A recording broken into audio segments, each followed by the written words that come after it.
Hello there, Missketeers. Welcome back to Missing Out Mondays, where we tell you what we're into. Start your week off right. I'm Tauri Jay. I am Lex Michael. Lex Michael, let me tell you what I'm into this week, baby. Please do.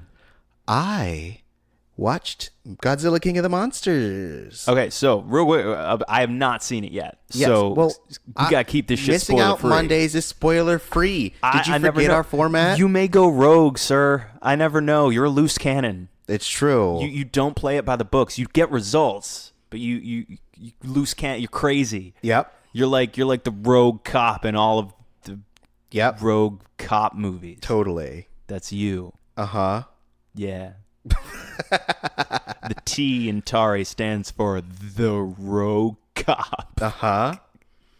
But anyway, I'm seeing it tonight, so I haven't seen it yet. So I just want to get I want to gauge your initial response. Yeah. I was planning on keeping it totally spoiler free, and kind of giving the broad strokes in terms of the things that I really enjoyed about it are it is a beautiful movie, really uses color super well.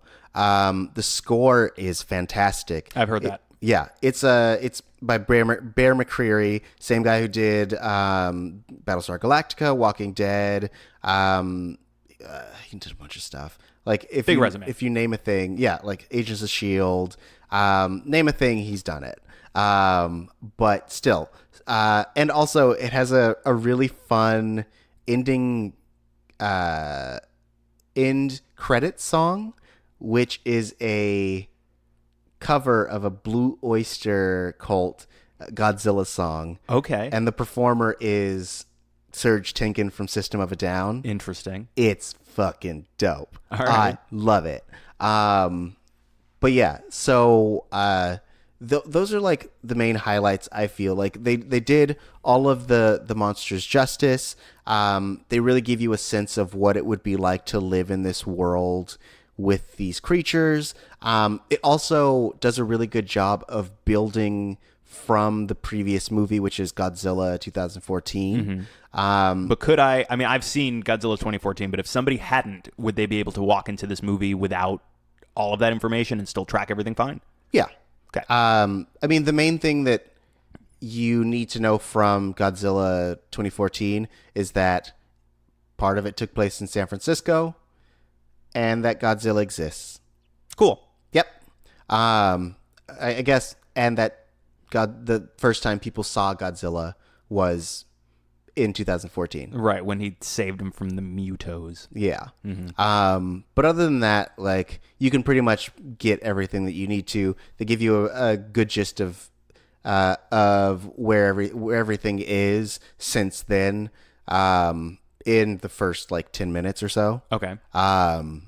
So yeah, and in the first act, like, you really get a sense of how the events of that movie affected everyone in this world in terms of like how legislation has changed, how people approach the new world since understanding that gods exist underneath the surface of the earth or the ocean, stuff like that. Right. So I feel like it really does a good job of building the world out and expanding. And oh man, there are parts that a few cute nods to like the main original series. Right, and Godzilla, they've been making Godzilla movies since the 50s, mostly through the Toho company. Right. There's something like, including the Hollywood Godzillas, there's something like 35 of these things. I think so, yeah. So there's some cute nods that I really enjoy. And then I think everyone's big question is like, what about the humans? Right. I think the humans are much better integrated than the first one. Well, there's a lot of people stuff in the first one. Yes. So the first one, I feel like you are hanging out with these characters who are kind of just like paper boats getting you from one destination to the next. However, this one, like, the people are helping drive what happens in the movie. They are integral in plot points, and so I feel like they're very well utilized in this movie. Okay. And they also allow you to see the fights and stuff from different angles because of where they are, which I think is a really cool way to utilize those characters, so that it's like in the original Godzilla is like, once we get to the monster fight stuff, it's just like dudes in a miniature city, and you don't really see much of it from the people perspective. Right. But now, because of where we are technologically, like you can be inside a building and see monsters fighting, or you can look up and see what it would be like to be next to these giant titans. Right. And I think that is the best use of the human characters. So, in terms of monster fights, does it go hard? Oh, it goes fucking hard, bruh. Because that's what they're selling, right? And like that seemed to be part of the intention behind this movie is, okay, well, we heard you last time when everybody was like, too much people stuff, give us more monsters fighting each other. Seems like that's the direction they're taking it in. Yeah. Right? So like if when I sit down in the theater tonight to watch this movie, will I walk out feeling like I got my money's worth if that's what I was looking to see? Why, yes, you will. All right. Where the first movie kind of waited for the last bit to blow its load on monster fights, this one's just like blowing its load all over the place. I like to think of the movie from like I like to think of the movie as Godzilla being the hero with a bunch like his own 3-act story with a bunch of like side characters doing stuff. Okay. And I think that it really enhances these fights. There's a specific reason, and I want to tell you about it, but you haven't seen it, so I can't tell you. Right. We'll talk about it later. Yeah. But like with that in mind, I think that the way that they do the fights as well, they never really feel superfluous. And they all serve a purpose. Okay. Yeah. Interesting. See, I don't even need them to serve a purpose. I just want Godzilla and Mothra to beat the shit out of each other. Well, I mean, yeah, but they do. And I think that that's why other people can also like it. Right. Like if it serves a purpose, so much the better. I'm just saying, I don't even need it to clear that bar. Yeah. I just want like give me King Ghidorah and Godzilla doing fisticuffs for 2 hours, and I'm a happy camper. I mean, then you're gonna be excited. Sweet. Because there's a lot. Like the climactic fight is not only gorgeous, but it's awesome. Okay. It's fucking crazy. So that is Godzilla King of the Monsters. Highly recommended. Go see it. See it on a big screen. Don't wait until it's on your phone because you'd be stupid to do so. Like be in a theater with a good sound system I'm seeing it where in, you can feel the pulses of every step. Yeah, I'm seeing it in IMAX tonight. Nice. So I'm hyped for that. Good. That experience. But it looks, based on the trailers, it looks visually pretty stunning. So I'm excited. Yes. That is the best part, I would say. Yeah. So Lex Michael, what are you into? Well, if you recall, a couple of weeks ago, HBO gave us an ending for a beloved prestige TV series, and the internet sort of melted down over it. I don't know if you recall. Were you there? Are you referring to Barry? No. People seem really happy about Barry. Yeah, I thought you meant they melted down from excitement. No, let's put it this way: the reactions were divisive, to say the least. That was a few weeks ago. Yeah. This weekend, HBO offered us an ending to another beloved prestige TV series, and the reactions, not divisive at all. In fact, are pretty universally rapturous across the board. Reaction that I happen to share with great profundity. I am, of course, talking about Deadwood, the movie, which premiered this past weekend on HBO, of course. I am a big fan of Deadwood, as I believe you and I discussed briefly.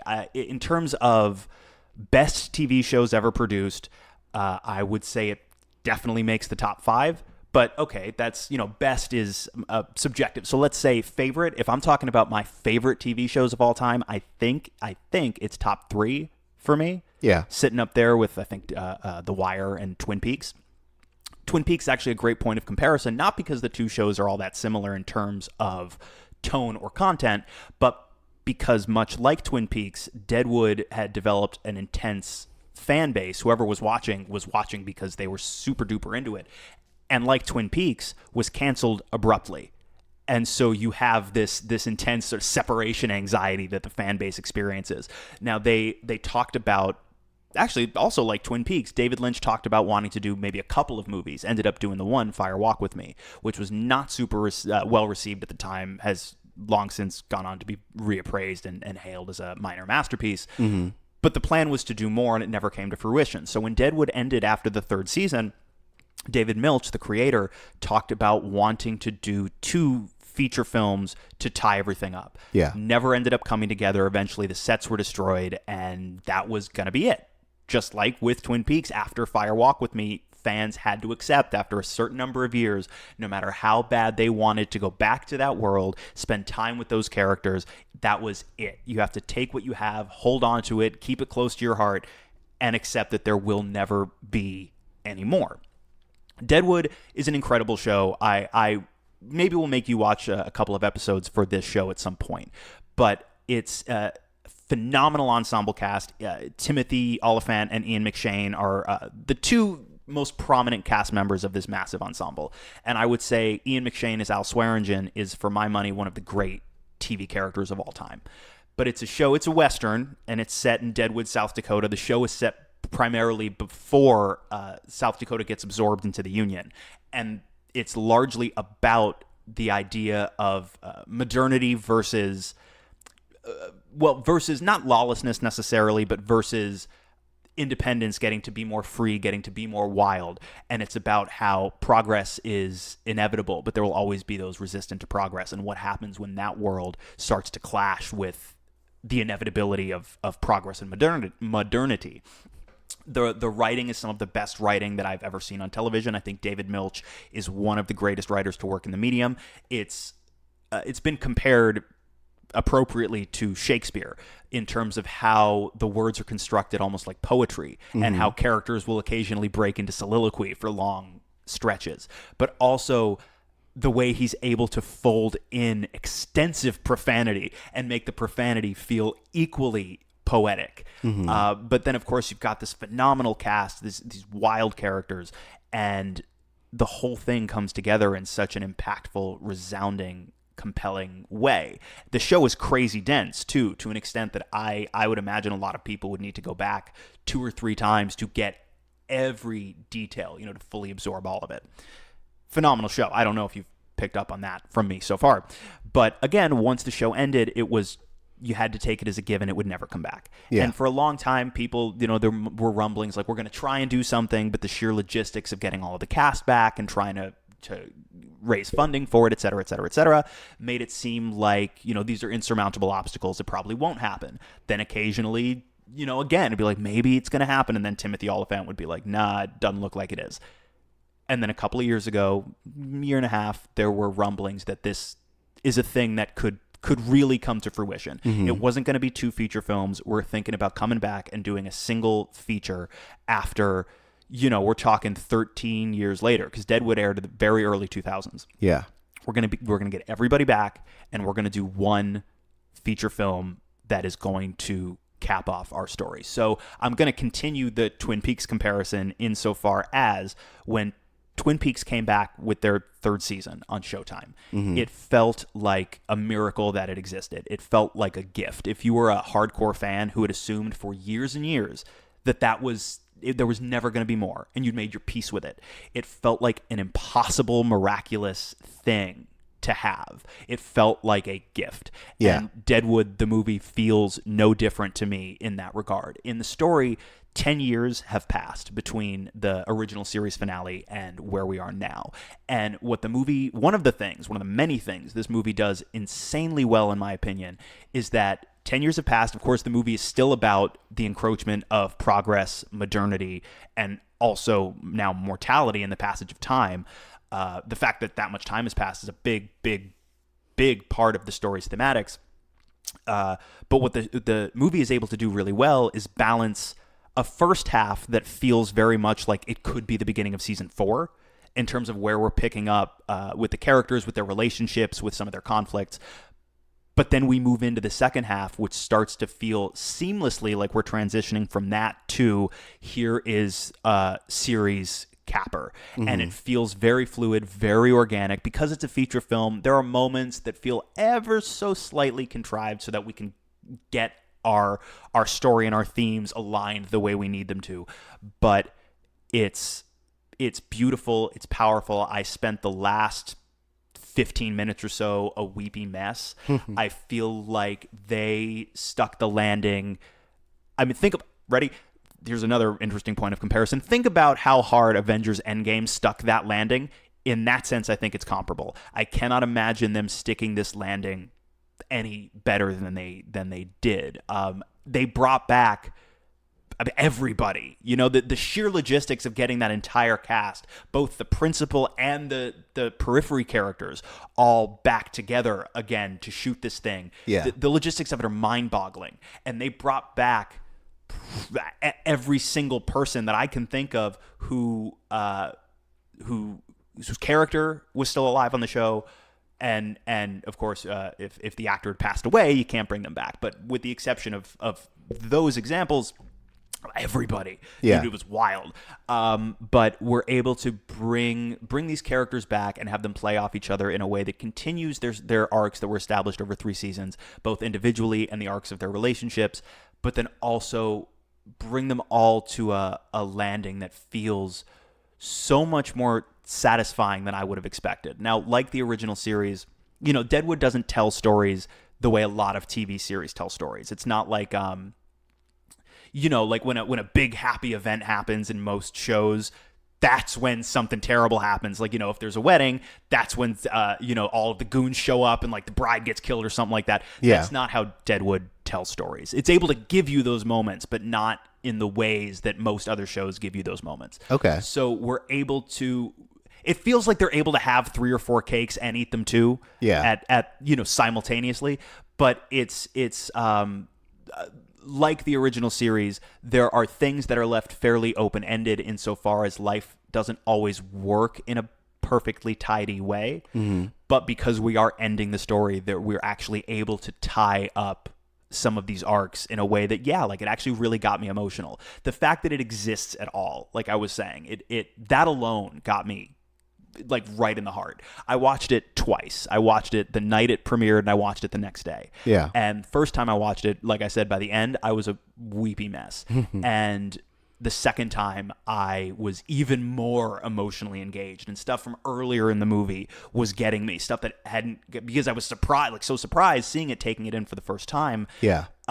Was able to affect me even more intensely.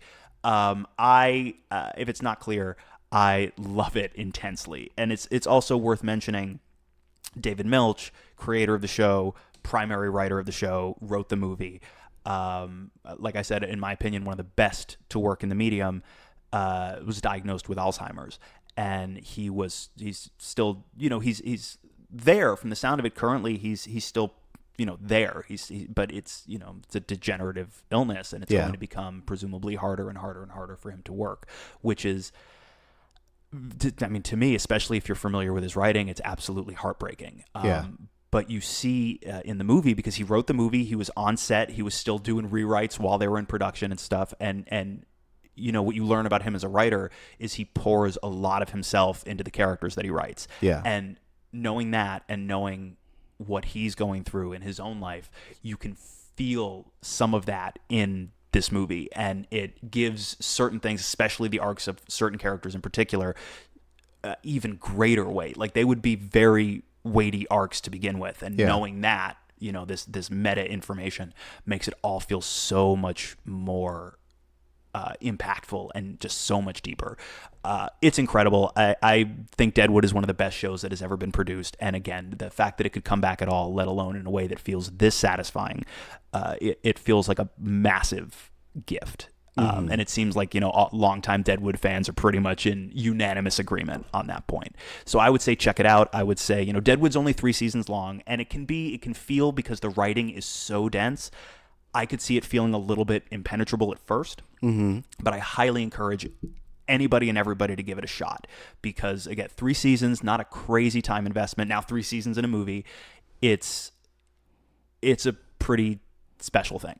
Okay. And I am thrilled that the thing exists.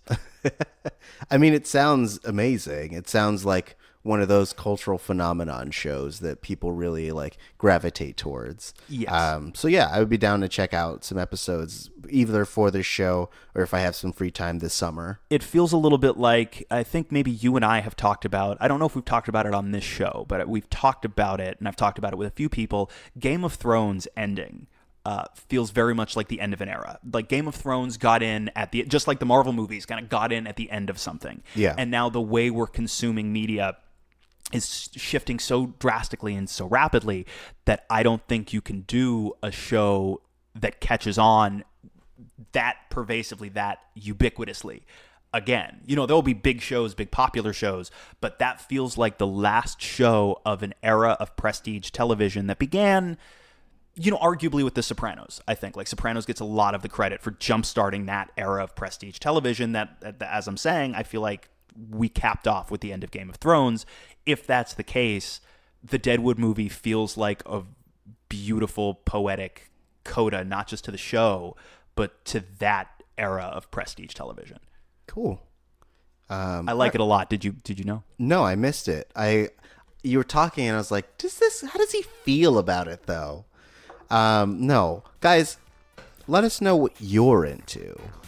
Hit us up on the Twitter, Missing Outcast, MISSINGOUTCAST. Let us know what you're into. If you've seen Godzilla, let us know what you thought of that. If you watched the Deadwood movie, let us know what you thought of that. Just hit us up. We are, you know where to find us, but you can also hit us up on our personal social media. Lex, where can they find you? I am on Twitter and Instagram at the Lex Michael. And I'm at Tauri Jay, TAURIJAY. Also, tomorrow we're going to be talking about that sweet, sweet, never-ending story, the movie that we all love and we're traumatized by. Lex hadn't seen it, so I made him watch it. I only love things that traumatize me. I'm reasonably certain if I dig deep enough, some fucked up shit in my childhood would explain it all, but honestly, I prefer going through life with my eyes shut and my ears covered, going la la la la la la. Yeah. I have a very healthy relationship with self and media. It seems like it. I'm assuming that one event was the tunnel scene from Willy Wonka and the Chocolate Factory. You know what? That one, honestly, I always got why it freaked people out as intensely as it does, but that one never got me. I was mostly like, can I be Willy Wonka when I grow up and do this to a boat full of people? I mean, only if you got that cash, baby. Like, who are they going to complain to? The Oompa Loompas? The Oompa Loompas will be like, yeah, we'll that's true. We'll totally do something about it. Yeah. I guess that's how I think the Oompa Loompas sound. Yeah.